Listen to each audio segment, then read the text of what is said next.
Salut à tous les amoureux des chats. Aujourd'hui, on va parler d'un sujet absolument essentiel mais souvent rempli d'idées reçues. L'alimentation de nos félins. Savoir ce qu'on met dans leurs gamelles, c'est la base pour leur assurer une vie longue et en pleine santé.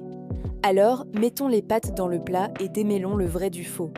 On a tous en tête cette image d'Épinal, le petit chat qui lappe son bol de lait. C'est mignon, mais c'est un mythe tenace et potentiellement dangereux. La vérité, c'est que la plupart des chats adultes sont intolérants au lactose. En grandissant, ils perdent l'enzyme nécessaire pour digérer le sucre du lait. Résultat ? Des maux de ventre, des ballonnements, des diarrhées. Bref, on leur fait plus de mal que de bien. Le lait n'est pas un poison, mais il est clairement inadapté. Si vous voulez vraiment leur faire plaisir, il existe des laits spéciaux pour chats sans lactose. Mais honnêtement, de l'eau fraîche et propre, c'est tout ce dont ils ont besoin pour s'hydrater.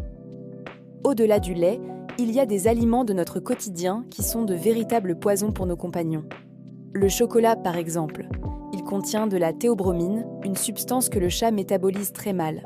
Même une petite quantité peut causer des troubles cardiaques, neurologiques et dans les pires des cas, être fatale. Alors, gardez bien vos tablettes et vos gâteaux hors de leur portée. Un autre danger insoupçonné se cache dans nos cuisines.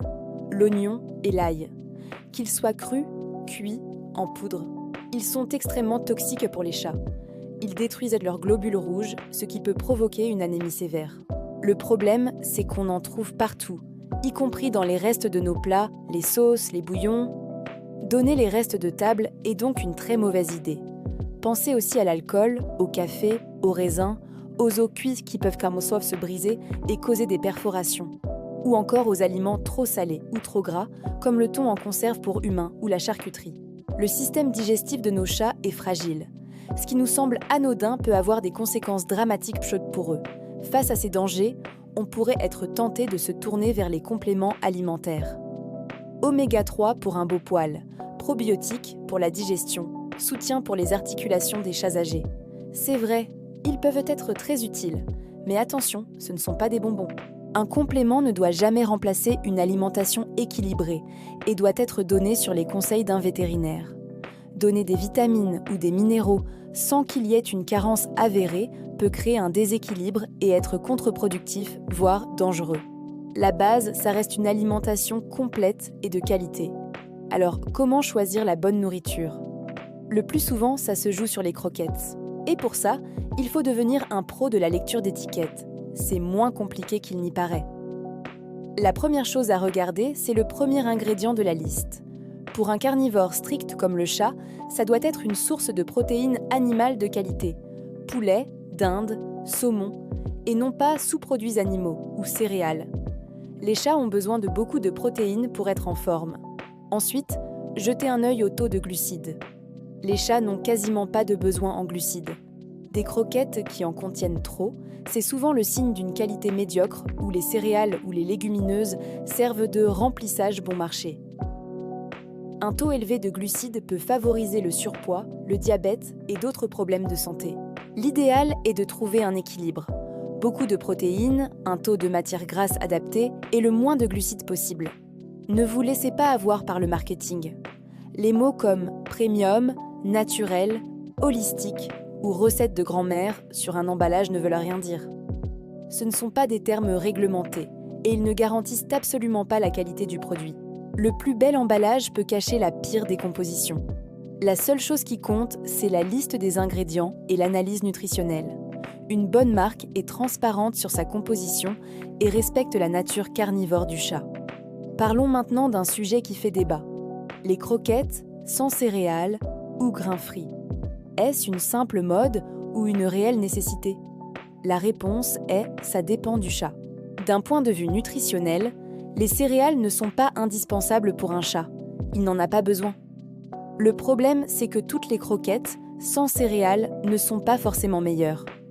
Certaines remplacent le blé ou le maïs par des pois chiches ou des pommes de terre en grande quantité, ce qui au final ne change pas grand-chose au taux de glucides.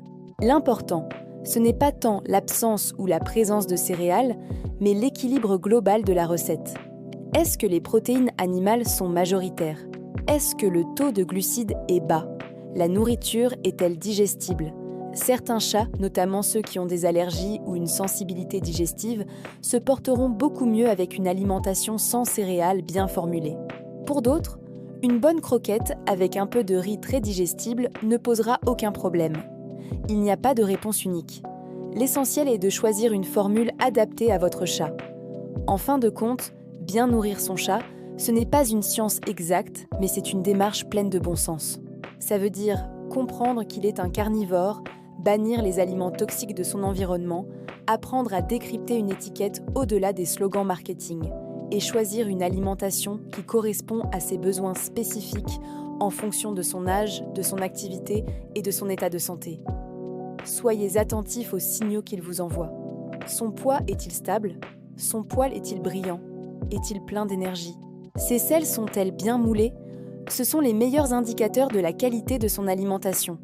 Un chat bien nourri est un chat plus heureux, plus résistant aux maladies et qui a toutes les chances de partager de longues et belles années à vos côtés. L'alimentation, ce n'est pas juste un détail, c'est vraiment le pilier de sa santé. Si vous avez le moindre doute, n'hésitez jamais à demander conseil à votre vétérinaire. C'est votre meilleur allié pour faire les bons choix. Merci d'avoir regardé cette vidéo, j'espère qu'elle vous a été utile. N'oubliez pas de vous abonner pour d'autres conseils et de laisser un commentaire pour partager votre expérience. À très bientôt!